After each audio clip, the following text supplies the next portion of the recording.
ওখানে হালি শহরের অধিবাসী 9 জন একই পরিবারের, এর মধ্যে একজন প্রবাসী দেশে বেড়াতে এসেছিলেন। 9 জনই অগ্নিদগ্ধ। ওদেরকে অগ্নিদগ্ধ অবস্থায় উদ্ধার করে আত্মীয় স্বজন ঢাকা আনার পথে একজন রাস্তায় মৃত্যু হয়েছে, আরেকজন আজকে সকালে ঢাকা মেডিকেল কলেজ হাসপাতালে চিকিৎসাধীন অবস্থায় মারা গেছে এইখানে বার্ন ইউনিটে। বাকি 7 জনই চিকিৎসাধীন আছে।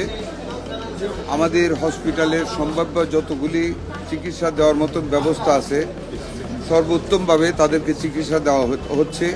আমি নিজেও দেখে এসেছি।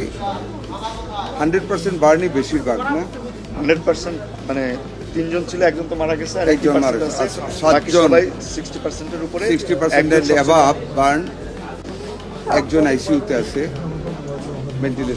ভেন্টিলেশনে আছে, আর এমনিতে আইসিইউতে আছে, আরেকজনকে আমরা শিফট করবেন। 7 জনই আমার এলাকা তো আমাদের এমপি এলাকার। যথাসাধ্য আমরা চেষ্টা করতেছি, আমাদের হসপিটাল কর্তৃপক্ষ চেষ্টা করতেছেন। আমাদের মাননীয় দুর্যোগ মন্ত্রী এখানে আছেন, আমাদের ওই এলাকার মাননীয় সংসদ সদস্য উপস্থিত আছেন। আমাদের অ্যাভেলেবল যত ফেসিলিটিস আছে, মেডিসিন আছে, সব হসপিটাল কর্তৃপক্ষ দিচ্ছেন। বাকি যদি আরও কিছু লাগে আমি আশ্বস্ত করেছি, আমরা উভয়ই আমাদের হাসপাতাল কর্তৃপক্ষকে আমরা সেটা যোগান দেব। তবে আগুনে পোড়া মানুষ, অনেক কষ্ট হচ্ছে, তাও অনেক কষ্ট